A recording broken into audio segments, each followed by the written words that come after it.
11月5號，加拿大星島焦點新聞。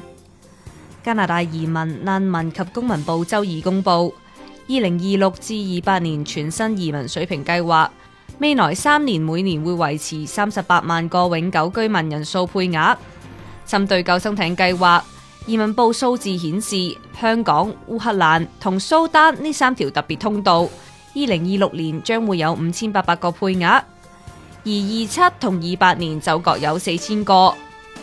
港加聯主席黃冠能表示，3條特別通道嘅類別最高可以批出8000個名額，希望移民部可以將名額用盡。